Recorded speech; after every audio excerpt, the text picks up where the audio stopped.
দর্শক, এই মুহূর্তে রাজধানীর সচিবালয় এলাকায় আছেন আমাদের সহকর্মী শাহাদাত নিশাদ। সেখানকার আইন শৃঙ্খলার পরিস্থিতির খবর জানাবেন আমাদেরকে। রাজধানীর ঢাকা যে অবস্থা আমরা যদি একটু জানিয়ে রাখি, কয়েকদিন ধরে কিন্তু এক ধরনের সহিংসতার মধ্যে রাজধানীবাসী একটা আতঙ্কের মধ্যে ছিল। পরবর্তীতে যখন সেনাবাহিনীর কারফিউ জারি হয়, সেক্ষেত্রে কারফিউর মাধ্যমে আমরা দেখেছি সাধারণ মানুষের মধ্যে এক ধরনের স্বস্তি ফিরে এসেছিল এবং সেক্ষেত্রে যান চলাচলের ক্ষেত্রে যদিও শিথিল অবস্থা ছিল, পরবর্তীতে আজকে থেকে কিন্তু অফিস আদালত থেকে শুরু করে বেসরকারি বিভিন্ন প্রতিষ্ঠান চালু করে দেওয়া হয় এবং সেই ক্ষেত্রে আমরা দেখেছি আইন শৃঙ্খলা বাহিনীর তৎপরতা সেটি কিন্তু আগের অবস্থানে রয়েছে। অর্থাৎ তারা যেমন রাজধানীর নিরাপত্তার সাথে যে অবস্থানে ছিল সেই অবস্থান কিন্তু বজায় রয়েছে। আমরা যদি একটু জানিয়ে রাখি, আজকে থেকে যে অফিস আদালত যেহেতু খোলা, সেক্ষেত্রে সচিবালয় যে সড়কটি রয়েছে সেটি আসলে সবচেয়ে বেশি ব্যস্ততম একটি সড়ক এবং একই সাথে গুরুত্বপূর্ণ একটি সড়ক বলা চলে, যেহেতু সরকারি বিভিন্ন দপ্তর এখানে রয়েছে।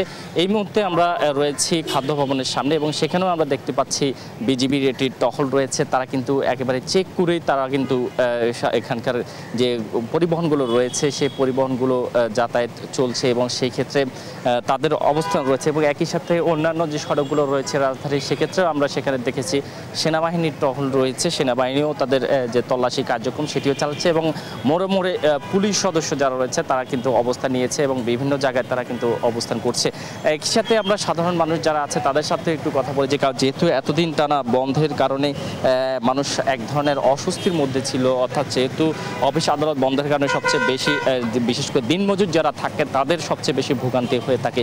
তো যেহেতু আজ থেকে সীমিত পরিসরের রাজধানী চালু করে দেওয়া হচ্ছে, একই সাথে দূরপাল্লার বাস থেকে শুরু করে নগরের মধ্যেও গণপরিবহন চালু করা হয়েছে এবং সেক্ষেত্রে সাধারণ মানুষ তারা যাতায়াত করতে পারছে এবং সেই ক্ষেত্রে এই ক্ষেত্রে যেহেতু এতদিন ধরে এক ধরনের অরাজকতা ছিল, অর্থাৎ বিভিন্ন জায়গায় আমরা দেখেছি হামলার ঘটনা ঘটেছে, তো সেই ঘটনা যাতে আবারও পুনরাবৃত্তি না ঘটে সেক্ষেত্রে আইন শৃঙ্খলা বাহিনী মোড়ে মোড়ে তল্লাশি কার্যক্রম চালাচ্ছে এবং একই সাথে তারা চেক করছেন মিরর দিয়ে আসলে কোনো ধরনের কোনো গাড়ির নিচেও কোনো ধরনের যে বোম থেকে শুরু করে কিছু আছে কিনা সেগুলোও তারা চেক করছেন। বিজিবি শুধু নয়, বিজিবির পাশাপাশি অন্যান্য বাহিনীগুলোর কার্যক্রমও কিন্তু আমরা দেখেছি।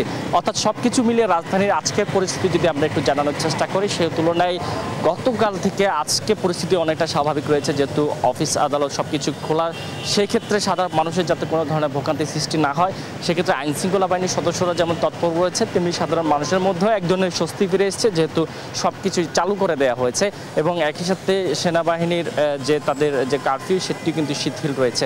তো সব কিছু মিলিয়ে রাজধানীর বর্তমান পরিস্থিতি আমরা অনেকটা স্বাভাবিক বলা চলে এবং একই সাথে গণপরিবহন চলার কারণে সাধারণ মানুষও নির্বিঘ্নে তাদের চলাচল করতে পারছে। তো এই ছিল রাজধানীর যে সচিবালয়, সেই সচিবালয় সড়ক থেকে আমার কাছে থাকা সবশেষ খবর।